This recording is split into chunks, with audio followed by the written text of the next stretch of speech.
Elections ఉన్నాయి కదా next ఏపీలో, ఎవరు నెక్స్ట్ సీఎం అవుతున్నారు? చంద్రబాబు నాయుడు అండి. చంద్రబాబు నాయుడు. ఎందుకు చంద్రబాబు నాయుడు గారు? ఇప్పుడు పరిస్థితుల ప్రకారం ఆయన తప్ప వేరే అవకాశం లేదు, వేరే ఆఫర్ కూడా లేదు ఇంకా. ఓకే, అంటే ఎందుకనంటే ఈ 4.5 సంవత్సరాలు పరిస్థితి అంటున్నారు కదా, ఏం నచ్చలేదు మీకు?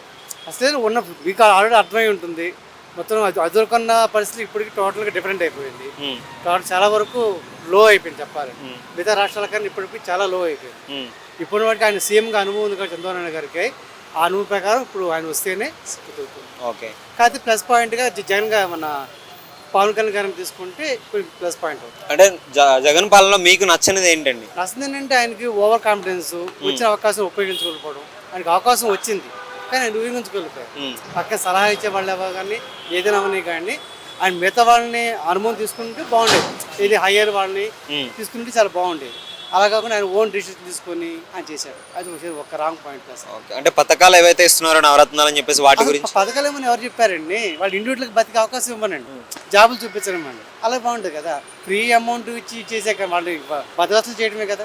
అలా కాకుండా వాళ్ళకి ఉద్యోగం చూపించడం, అవకాశాలు చూపించడం, లోన్లు ఇప్పించమని దానివల్ల ఉపయోగపడుతుంది. బట్ వైసీపీ వాళ్ళు ఏం చెప్తున్నారంటే చంద్రబాబు వచ్చినప్పుడు ఏ పథకాలు లేవు, ఎవరైతే మధ్య తరగతి వాళ్ళు ఉన్నారో ఏం చేయలేదు, మొత్తం మేము అందరికి ఇస్తున్నాం అని చెప్పేసి అంటున్నారు కదా. ఓకే అనుకున్నాము. ఇదివరకు చంద్రబాబు పాలనకి ఇప్పుడు తేడా చెప్పండి.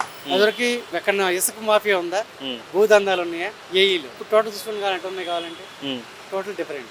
ఓకే, డెవలప్మెంట్ మరి గురించి ఏం చెప్తారు? డెవలప్మెంట్ ఒక్క ఫ్యాక్టరీ చూపించండి నాకు, ఒక్క ఇండస్ట్రీ వచ్చి చూపించండి కావాలంటే, ఏది లేదు. ఓకే, అంటే మినిమం కూడా డెవలప్ అవ్వలేదంట, రోడ్స్ కానీ లేదంటే ఇలాంటివి చూస్తున్నా. చెప్పేది ఉంది ఆల్రెడీ, అందరికి కనబడుతూనే ఉన్నాయి. ప్రత్యేకంగా చెప్పాలంటే వాళ్ళు చేసిన వాళ్ళకి తెలుసు, చేయించిన వాళ్ళకి తెలుసు కాబట్టి ఆలోచిస్తే వాళ్ళకి మంచిది. ఓకే, అంటే మిగతా హామీలు ఇచ్చారు కదా నవరత్నాలతో పాటు మద్యపానం నిషేధం కానీ లేదంటే స్పెషల్ స్టాటస్ కానీ. ఓకే అనుకున్నాం. మద్యపానం ఆలోచన చెప్పండి, ఎన్ని బ్రాండ్లు చెప్పండి. జే బ్రాండ్ బోర్డులు వచ్చినాయి, ఎన్ని బ్రాండ్స్ దొరుకున్నాయి చెప్పండి. ఇప్పుడున్న బ్రాండ్ దొరుకున్నాయా? తక్కువ ఎక్కువ చెప్పండి. ఇంకొకటి కల్తీ అయిందంటున్నారు మద్యం, నిజంగానే అయిందా? చెప్పాలి, నాకు అలవాటు కాబట్టి. ఓకే, మరి స్పెషల్ స్టాటస్ గురించి కానీ అమరావతి దాని గురించి కానీ ఏం చెప్తారు? వెయిట్ చేస్తే సరిపోతుంది.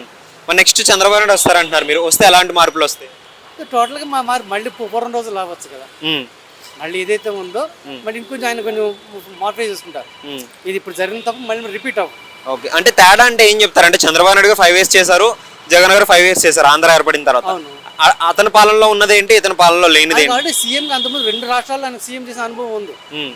అప్పుడు ఇప్పుడు టోటల్ డిఫరెంట్ మారిపోవాలి, ఆ ప్రాబ్లం లేదు. ఓకే, అంటే మెయిన్ గా ఎలాంటి మార్పు చూడొచ్చు అనుకుంటున్నారు నెక్స్ట్ చంద్రబాబు వస్తే? టోటల్ గా ఏదైనా కానీ నిరుద్యోగం ఉండదండి.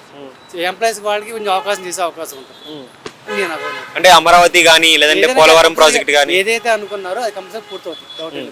ఇంకొకటి చంద్రబాబు నాయుడు గారు పథకాలు అనౌన్స్ చేశారు. అంటే వీళ్ళు ప్రతిపక్షాలు ఏమంటున్నారంటే జగన్ ఇచ్చే పథకాల వల్ల సోమరబోతులు అవుతున్నారు అంటున్నారు. మరి చంద్రబాబు కూడా ఇస్తున్నారు కదా. వ్యవస్థ కాదని లేదు, వాటిలో మనం తీసుకునే విధానం కొంత ఉంటుంది కదా. వాటి మంచి తీసుకున్నా చెడు వదిలేయాలి, మంచి ఉపయోగపెడితే బెటర్ కాదు. అంటే పథకాలు అవసరం అంటారు జనాలకి. అలా అదేంటిది, ఎవరైనా పథకాలు ఫ్రీ అయ్యి ఇచ్చే కన్నా ఉద్యోగం చూపించమంటున్నాను. ఉద్యోగం ఇస్తే బెటర్ కదా. మరి మీరు చంద్రబాబు వస్తా అంటున్నారు కదా, మరి చంద్రబాబు నాయుడు గారు కూడా పథకాలు అనౌన్స్ చేశారు. పథకాలు అంటే ఆ టైం బట్టి జరిగే చెప్పలేం కదా. వచ్చిన తర్వాత మళ్ళీ మార్పులు జరగచ్చేమో, వాళ్ళ ఈ నిరుద్యోగులకి మంచి జాబులు ఇవ్వచ్చేమో. ఒక ముక్కలో నెక్స్ట్ డౌట్ చంద్రబాబు నాయుడు.